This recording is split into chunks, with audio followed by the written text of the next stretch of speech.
La Unión Europea y el Reino Unido han alcanzado un acuerdo sobre el protocolo de Irlanda del Norte. El primer ministro británico dijo que lo pactado salvaguarda la soberanía de Irlanda del Norte, mientras que la presidenta de la Comisión Europea señaló que el nuevo marco de Windsor protegerá a sus mercados. Conectamos con nuestras corresponsales en Londres y Bruselas. El gobierno francés planea reducir la presencia de su ejército en África. Así lo expuso el presidente Emmanuel Macron durante la presentación de su plan para el continente a días de un viaje que lo llevará de gira por 4 países centroafricanos. Tenemos reporte desde París. Las autoridades de Ecuador investigan el asesinato del líder indígena Eduardo Mendúa, quien murió a tiros en la noche de este domingo. La policía detuvo a un sospechoso por los hechos que se produjeron en la provincia de Sucumbíos, en el noreste del país. Tenemos el reporte desde Ecuador. Buenas tardes, bienvenidos a las noticias de France 24 en español. Soy Rosa Pérez Masdeu y es para mí un gusto acompañarles. Empezamos con la noticia de que Reino Unido y la Unión Europea han alcanzado un acuerdo para el nuevo protocolo de Irlanda del Norte. El primer ministro británico, Rishi Sunak, anunció el acuerdo marco de Windsor, que modifica el protocolo original y que, según se informó, respetará los mercados y la soberanía de Irlanda del Norte. La aplicación del nuevo marco de Windsor será gradual. Recordemos que el protocolo establece los controles aduaneros entre el mercado comunitario y el británico en un contexto post-Brexit, dado que la salida de Londres del Grupo de Bruselas acabó con la libre circulación entre territorios. Para evitar revivir el conflicto irlandés, Londres y Bruselas habían intentado buscar la manera de evitar una nueva frontera entre Irlanda del Norte, parte del Reino Unido, y la República de Irlanda, país miembro de la Unión Europea. Sin embargo, la solución de colocar los controles entre la isla de Gran Bretaña e Irlanda del Norte, en el Mar de Irlanda, no convenció a la línea unionista de Belfast. Para profundizar en lo acordado, vamos a conectar en este momento con nuestras corresponsales en Londres y Bruselas, Luisa Pulido y Esther Herrera. Buenas tardes. Comienzo por usted, Luisa, desde Londres. ¿Qué cambios respecto al plan original han hecho posible el nuevo acuerdo en el protocolo de Irlanda del Norte? Buenas tardes, pues simplifica el ingreso de bienes y de alimentos frescos a Irlanda del Norte, acabando con el papeleo, con la burocracia y los controles. Actualmente, por ejemplo, el envío de unas salchichas frescas, que es un producto bien importante para la dieta nacional, desde Londres a Belfast, el mismo país, es casi que un trámite de importación por la cantidad de burocracia, de papeleo y de controles que requería. Y el gran anuncio hoy es que esto se va a acabar, aumentando entonces la presencia de productos británicos frescos en los supermercados para acabar con ese desabastecimiento que ha sido una de las constantes desde que el Brexit se hizo efectivo hace 3 años. El primer ministro Rishi Sunak ha dicho que se elimina cualquier sentido de frontera en el mar de Irlanda. Entonces, además, habrá también más disponibilidad de medicinas. Esto es bien importante. Cada vez que la Autoridad de Medicamentos británico apruebe un nuevo medicamento, este estará inmediatamente disponible en las droguerías y en los hospitales de Irlanda del Norte. Las decisiones sobre el IVA y sobre los impuestos estarán a cargo del gobierno central en Londres.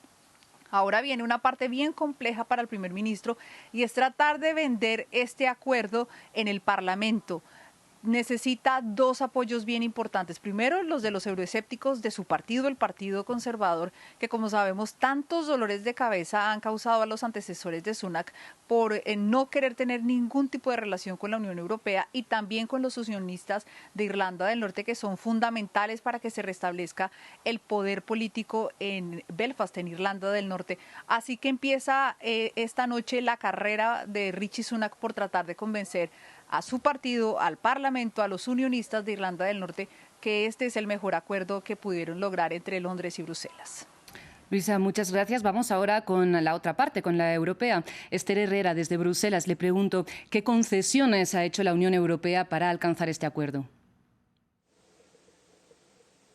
La verdad es que después de 2 años en que apenas se han movido las posiciones, la Unión Europea se ha flexibilizado en una de las cuestiones que hasta ahora siempre se había negado los predecesores de Sunak, y se trata de que la Asamblea de Stormont, que es el Parlamento Regional de Irlanda del Norte, tenga voz y voto para decidir cambios en regulaciones y en normas europeas que se considere afecten a la región, por ejemplo, en la entrada de bienes, si consideran que es perjudicial para Irlanda del Norte. Además, Londres tendrá derecho a veto en caso de que se active este freno de emergencia que da más poder a Irlanda del Norte y también más derechos y más para decidir su futuro, ha asegurado también el primer ministro Rishi Sunak. Además, los tribunales de Irlanda del Norte tendrán en una primera instancia poder abordar cuestiones, disputas comerciales que afecten en sus relaciones con la Unión Europea. Aún así, el Tribunal de Justicia de la Unión Europea seguirá teniendo la última voz, porque en última instancia es el que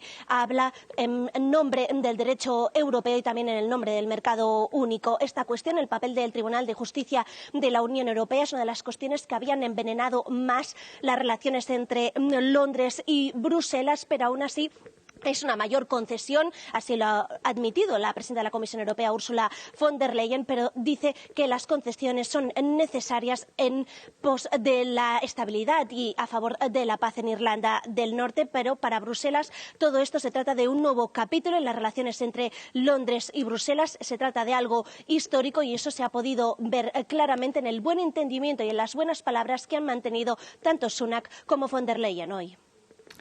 Esther Herrera y Luisa Pulido, entonces muchísimas gracias a ambas por sus reportes. Continuaremos pendientes de los detalles que faltan para la aprobación de este protocolo y de la intervención de Rishi Sunak ante el Parlamento. Cambiamos de información porque el presidente francés Emmanuel Macron planteó su plan de relaciones con el continente africano para este quinquenio, en un contexto de creciente recelo por la herencia colonial francesa y por la continuada influencia de la exmetrópolis en África. Macron habló desde el Elíseo, a solo días de un viaje que lo llevará por 4 países africanos. El mandatario francés dijo que su país planea una notable reducción de las tropas francesas en África y habló de nuevas relaciones más recíprocas y equilibradas. Escuchemos. Ya no hablamos de las bases militares como existen hoy. Mañana nuestra presencia se inscribirá en las escuelas, en las academias cogestionadas. Habrá personal francés, pero en menor cantidad, y personal africano. Y si nuestros amigos africanos lo desean, podrán recibir otros socios. De acuerdo con los intercambios que he tenido esta semana con mis homólogos, esta transformación comenzará en los próximos meses con base en el principio mismo de la construcción, con una disminución visible de nuestros efectivos. El presidente francés también habló del despliegue de sus tropas en Mali, enviados para el combate contra grupos yihadistas. Macron resaltó el trabajo de sus efectivos, pero fue claro al decir que no quería que Francia se convirtiera en un chivo expiatorio en el continente. Por eso nunca dejaré que el sacrificio de nuestros militares se vean manchados con esa amalgama. No quiero que esta situación se reproduzca. No quiero que haya un engranaje de sustituciones para que hagan que Francia se convierta en un chivo expiatorio. Vamos ahora a París con nuestra periodista Natalia Ruiz. Natalia, buenas tardes para usted. ¿Qué más podemos destacar del plan de Macron para su relación con África? Así es, muy buenas tardes. Pues además de todo esto, que estas precisiones que hizo Emmanuel Macron antes de esta gira por África Central, es importante ver que él una vez más toca el tema de querer de verdad pasar la página. Lo había anunciado en su discurso en Ouagadougou, esto fue en 2017, y hoy una vez más vuelve a decir que a partir de ahora comienza una nueva era en las relaciones entre Francia y el continente africano, unas relaciones de mucho más equilibrio, de mucho más respeto también, y sobre todo con Francia tratando de dar una visión bastante humilde, aceptando los errores que se pudieron cometer. Y también habló acerca de algo que ha sido importante también para algunas naciones africanas, y es la restitución de bienes culturales. Emmanuel Macron dijo que en las próximas semanas habría la presentación de un nuevo proyecto de ley para nuevas restituciones que ya se hicieron hace algunos años a Costa de Marfil, pero también más recientemente a Benín. Eso fue hace un par de años, y sobre todo pues estas piezas que muchas veces se encuentran en los museos museos nacionales pues necesitan cada una de una ley precisa por cada una digamos, de estas restituciones, que además debe ser aprobado por el Parlamento. Así que esto también da paso a un nuevo, digamos, a un nuevo comienzo, o digamos una nueva etapa en las relaciones entre Francia y África. Sobre todo también pues esto da pie a digamos a dar un sentido y a mostrar a qué va Emmanuel Macron de nuevo al continente africano. Esta será su visita número 18 a ese continente, y justamente cuando todo ese sentimiento antifrancés ha venido creciendo en varios países africanos, especialmente en Malí, especialmente en Burkina Faso, dos de los países de los que los militares franceses tuvieron que salir, unos en agosto y más recientemente ya cuando se confirmó, se oficializó eso hace una semana. Natalia, muchísimas gracias por el reporte. Seguiremos cómo se materializan estas promesas y también esta gira africana del presidente francés durante esta semana. Nosotros cambiamos de información porque en Ecuador la policía investiga el asesinato del líder indígena Eduardo Mendúa, quien fue tiroteado la madrugada de este domingo en Sucumbíos, en el noreste del país, cerca de la frontera con Colombia. Nuestro corresponsal en Ecuador, Gustavo Ortega, con los detalles y las potenciales consecuencias del incidente. El asesinato del dirigente de Relaciones Internacionales de la Confederación de Nacionalidades Indígenas de Ecuador, Eduardo Mendúa, ha generado reacciones no solo en el país, sino del propio representante de los pueblos indígenas de la ONU. El presidente del Foro Permanente de Asuntos Indígenas de la ONU, Darío Mejía Montalvo, calificó el asesinato como repudiable y altamente preocupante. Exigió a las autoridades actuar con rapidez y castigar a los responsables. Eduardo Mendúa fue asesinado el 26 de febrero al estilo sicariato, según informó el ministro de Interior Juan Zapata, cuando retornaba a su vivienda en la provincia de Sucumbíos por un grupo armado. Formaba parte de la nacionalidad indígena Cofán, que hace vida en la Amazonía ecuatoriana. Su más reciente participación se produjo en la Asamblea Nacional de la en la ciudad de Quito, donde los movimientos indígenas le han exigido la renuncia al cargo al presidente de la República, Guillermo Lasso, por una supuesta trama de corrupción y narcotráfico que señalan a su entorno más cercano. Sucede cuando hace 7 meses también su hermano fuera asesinado. Las organizaciones indígenas desconfían de los pedidos de investigación del Ejecutivo Nacional y han rechazado la presencia de la actividad minera y petrolera en sus territorios sin consulta previa. Los movimientos indígenas rechazan la militarización en 30 nuevos pozos petroleros y 11 explotaciones mineras, y aseguran que tanto el presidente de la República como la empresa petrolera estatal tienen cuotas de responsabilidad por la militarización de sus territorios y cuotas de responsabilidad por la omisión de la seguridad en sus zonas. Sucede en medio de un clima de tensión política, en medio de investigaciones del presidente de la República. Los movimientos indígenas anunciaron previamente que radicalizarán la vigilancia de sus territorios y harán una nueva asamblea para evaluar lo sucedido, mientras la Fiscalía anunció la detención de un primer involucrado en el asesinato. Y continúa la escalada de violencia en el conflicto desatado por la ocupación israelí. Ayer, un miliciano palestino mató a 2 israelíes en Cisjordania ocupada. En respuesta, decenas de colonos israelíes atacaron y quemaron vehículos y casas de palestinos ante lo que las organizaciones pro derechos humanos han definido como la indiferencia de las autoridades israelíes. El primer ministro Benjamin Netanyahu pidió a los colonos no tomarse la justicia por su cuenta, y el ministro de Seguridad, Ben Gvir, aseguró que corresponde al gobierno eliminar a los palestinos terroristas. Veamos. Carros y casas en llamas son imágenes de la Cisjordania ocupada, un acto de venganza realizado por colonos israelíes. Previamente, en la misma zona de Juwara, 2 israelíes fueron asesinados mientras conducían. Un acto terrorista palestino, según el gobierno israelí, pero de momento nadie ha reivindicado la autoría.